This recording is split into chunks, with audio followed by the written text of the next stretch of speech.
అక్రమ స్థలాలను ఆక్రమించుకున్న వారిని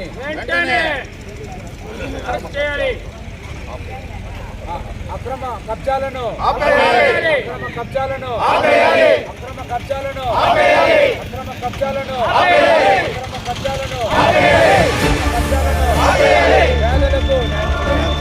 పేదలకు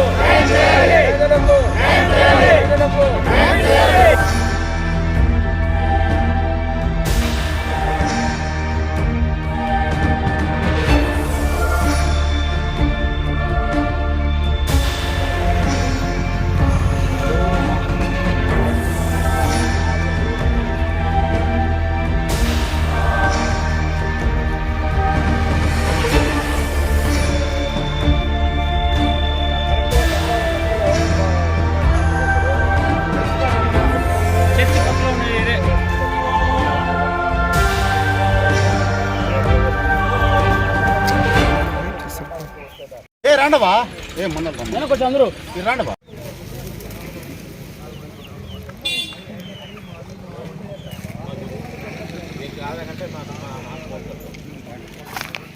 ఏం విషయము?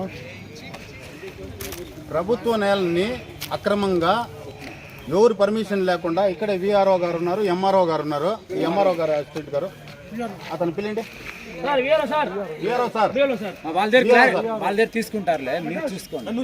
అదే చెప్తాండి, ఇది ఎవరు పర్మిషన్ లేకుండా ప్రభుత్వ భూమిని అక్రమంగా వచ్చేసి తన సొంత స్థలం లాగా వచ్చేసి సదరం చేస్తుంటే అడిగితే ఇది నీకి, ఇది నాకి, ఇది నీకి అంట.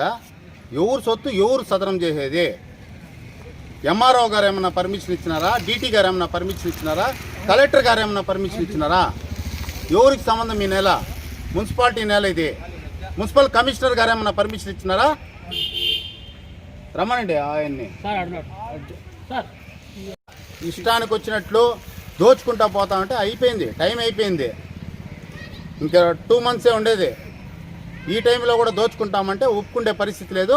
మా తెలుగుదేశం శ్రేణులంతా వచ్చేసి అడ్డుకుంటాం.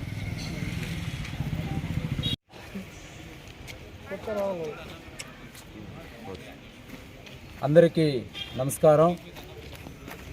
ఈరోజు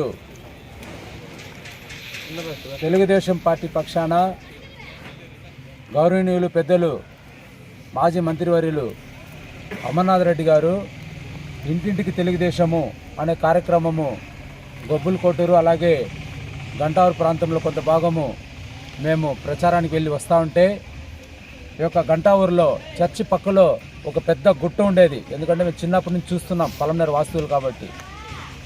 ఈరోజు ఆ గుట్టని ఇటాచి ట్రాక్టర్లంతా గుండ్లంతా ఎత్తా ఉన్నారు. ఇది ప్రభుత్వ స్థలం కదా అనేసి ఆ ఇటాచి వాళ్ళని ట్రాక్టర్ వాళ్ళని అడిగినాం. ట్రాక్టర్ వాళ్ళకే తెలియదంట ఎవరు చెప్పినారని. వాళ్ళకి ఎవరు బాడిగిస్తున్నారో చెప్పంటే కూడా తెలియదంట. సరే ఇటాచి వాళ్ళని అడిగితే వాళ్ళకి అసలు తెలుగే రావాలా, హిందీ మాట్లాడుతూ ఉన్నారు.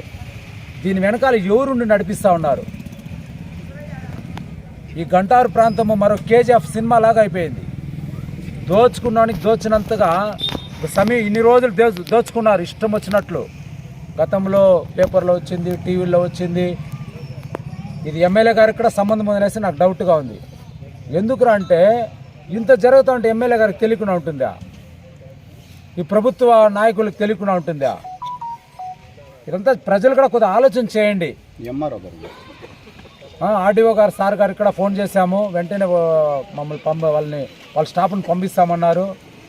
రెవెన్యూ విఆర్ఓ గారు వచ్చారు, అలాగే రెవెన్యూకి సంబంధించిన వారు కూడా వచ్చారు. వాళ్ళు అడుగుతూ ఉంటే కూడా ఇప్పటివరకు ఎవరు ఇది మేము క్లీన్ చేపిస్తూ ఉన్నాము, ఇది మాది అని రావట్లే, అంటే దొంగలంతా దాముకుంటారు. విఆర్ఓని అడిగినాం మేము, అడిగితే ఏమన్నా మేమేం పర్మిషన్ ఇవ్వలేదు అనేసి అంటూ ఉన్నారు. అసలు కమిషనర్ గారికి అయితే నిద్రే రాదు. చిన్న స్థలం ఏమన్నా ఎవరిని వస్తే వెంటనే రియాక్ట్ అవుతారు. కమిషనర్ ఎక్కడ బయట ఉన్నారంట, లీవ్లో ఉన్నారంట. అంటే అదే ఎవరైనా పేదవాళ్ళు అక్కడెక్కడ ఏదైనా చేసుకుంటామంటే వెంటనే అట్లే ఫైర్ అనిపోతారు. ఏమైనా తెరల టుస్టు పాయకులు అయిపోయినారు అంత అధికారులు కూడా. ఈ అధికార పక్షానికి తొత్తులైపోయినారు అనిపిస్తుంది నాకు. దయచేసి ప్రభుత్వ అధికారులు ప్రభుత్వ స్థలాన్ని కాపాడాలని కోరుకుంటున్నాం. ఎందుకంటే ఇది ప్రభుత్వ స్థలం, ఇది వాల్యుబుల్ స్థలం. ఎందుకంటే ఊరు పెద్దది అవుతా ఉంది, ప్రభుత్వానికి ఆదాయం వచ్చే విధంగా ఇది ఏదైనా ఉపయోగించుకుంటే బాగుంటుంది. కానీ ఈ విధంగా అక్రమార్కులకి ఈ విధంగా తొత్తులై వదిలేస్తే ప్రజలకి ప్రభుత్వానికి చాలా నష్టం అనేసి తెలియజేస్తున్నాను. దయచేసి ప్రజలందరూ కూడా ఆలోచన చేయండి. వీళ్ళకి అధికారం ఇచ్చిన దానికి వీళ్ళు చేస్తూ ఉంటే ఘనకార్యం ఇంతే, ఇంకేమీ చేయలేదు. ఎక్కడైతే ఖాళీ స్థలం ఉందో దాన్ని కబ్జా చేసుకోవటం, అమ్ముకోవటం, కబ్జా చేసుకోవటం, అమ్ముకోవటం, అది వాళ్ళకే ఇవ్వటం. పేదవాళ్ళకి ఇచ్చినా పర్లే, వాళ్ళే. ఒక్కొక్క వైసీపీ నాయకునికి గంటావరి ప్రాంతంలో ఒక్కొక్కరికి 4 ఇండ్లు, 5 ఇండ్లు, 10 ఇండ్లు. ఎందుకంటే మేము ఈ రోజంతా తెల్లవారి నుంచి మేము తిరుగుతూ ఉన్నాం. ఎక్కడికి పోయినా కానీ ఆ నాయకులది ఈ ఇల్లు వంది, ఆ ఇల్లు వంది. ఇది కూడా ఈ స్థలం అంతా కూడా వాళ్ళే కబ్జా చేస్తూ ఉన్నారు. దయచేసి అధికారులు దీని మీద చర్య తీసుకోకపోతే రాబోయే రోజుల్లో అధికారులు కూడా ఆన్సర్ చెప్పాల్సి వస్తుంది. కాబట్టి ప్రభుత్వ స్థలాన్ని కాపాడాలనేసి తెలుగుదేశం పార్టీ పక్షాన మిమ్మల్ని అందరినీ వినయంగా కోరుకుంటున్నాం.